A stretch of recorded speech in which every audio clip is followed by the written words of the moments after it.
Hello everyone and welcome back to Sew Granny Sew and block number 25 of our Quilt Builder card deck.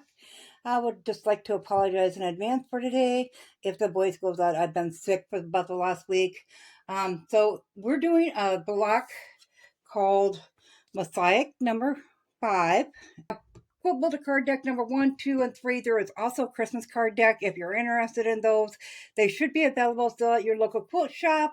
I know Walmart carries them sometimes, and other stores, Hobby Lobby, Michael's, so forth. A lot of places carry those. So on this block, we need a total of 5 different fabrics.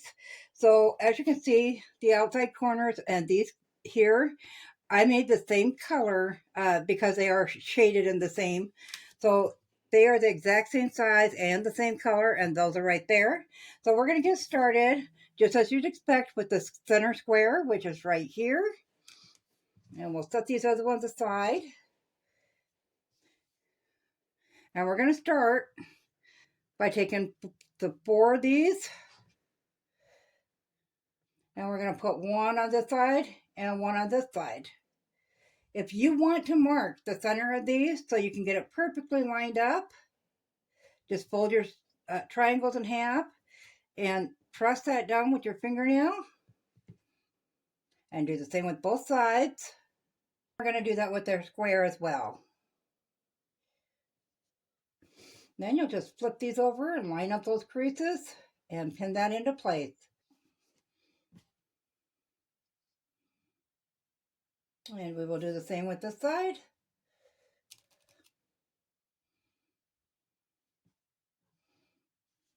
Then we're going to take those to the sewing machine. We're going to put a scant 1/4 inch on both sides. I am once again making the 8-inch block, and by using the scant 1/4 inch seam, you can increase it by a good inch actually by the time the blocks are all put together, depending on how many pieces are in it. So I'm going to go ahead and get that sewn up, and I'll meet you back here. Okay, now that we have our square sewn with the 2 sides on, we're going to go ahead and we'll finger press that open.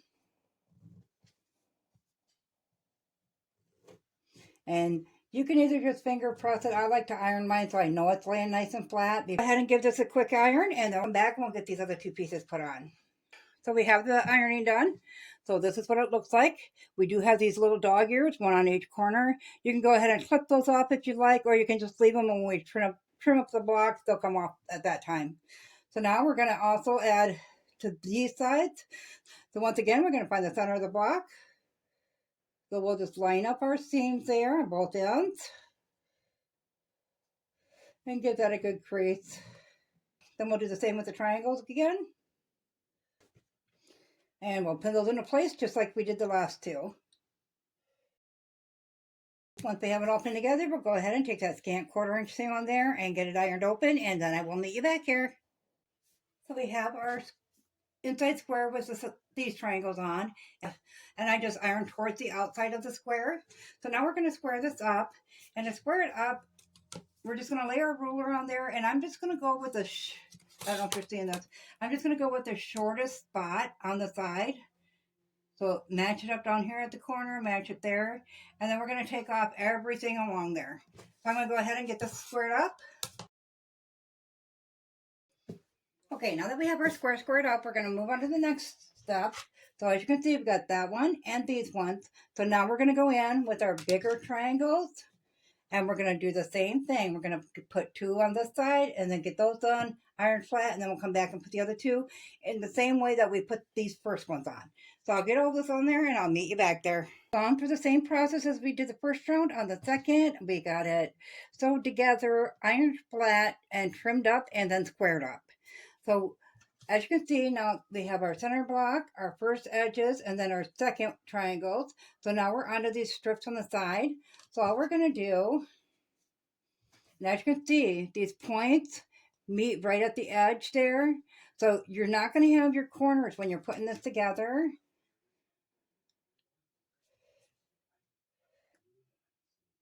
You can just kind of eyeball it, but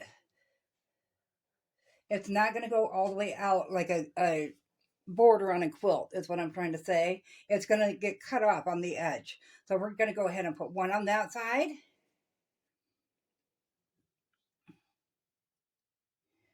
one on this side, and we'll go ahead and we'll take that scant 1/4 inch on those, iron them open, and then we'll come back and we'll connect these two in the same fashion along the sides. But I'm going to bring you back on that part so you can see what I'm talking about in the corners. So I'm going to go ahead and get these sewn together, and I'll meet you back here. We have these first ones on, and we're still just ironing our seams towards the outside on everything we add. We have the first two on. You can see it hangs over about a 1/4 inch on each side.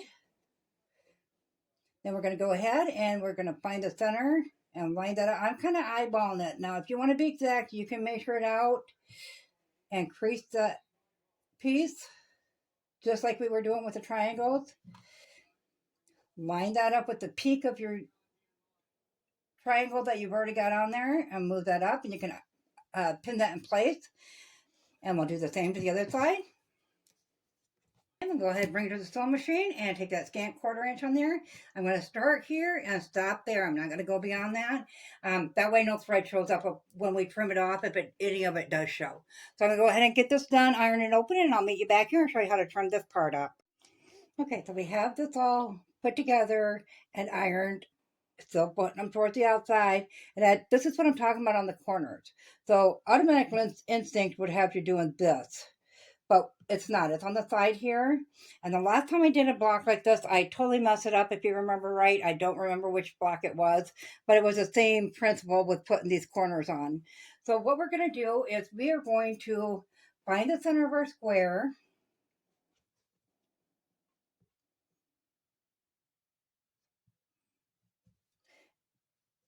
And if you want to mark it, you can mark it, or you can just crease it once again.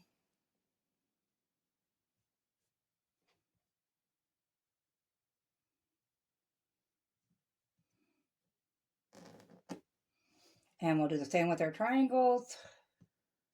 It seems kind of like we're doing this backwards, where we're going to sew these on before we trim up that square. But we need to do that in order to make sure we have these centered.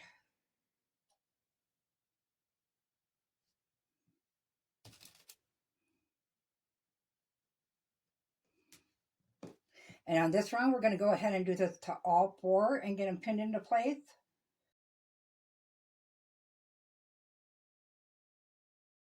We'll bring it to the sewing machine and we'll put that scant 1/4 inch on all four triangles. Bring it to the ironing board, get it ironed open, and I'll meet you back here and I'll show you how we're going to trim this up. So this is our block all sewn together and ironed flat. Now we're going to go ahead and put our straight ruler along the edge of from one corner to one corner, and these will be our new sides. And we'll just trim that up. And we'll do that to all four sides. The pre-trimmed, I'm making sure all the corners here, I did this one right. The last one I had corners that weren't tacked down at the joints. So this one's good.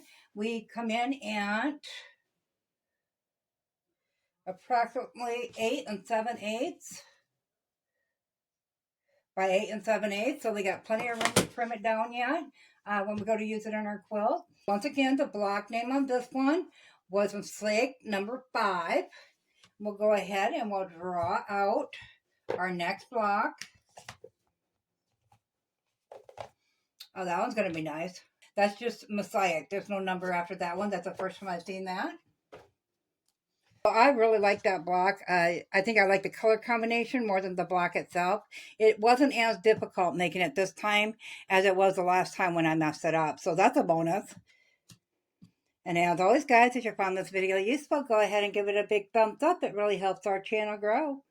If you haven't subscribed yet, go ahead and hit that subscribe button because we'd love to have you here at Sew Granny Sew. Thanks all. Have a great day. Bye.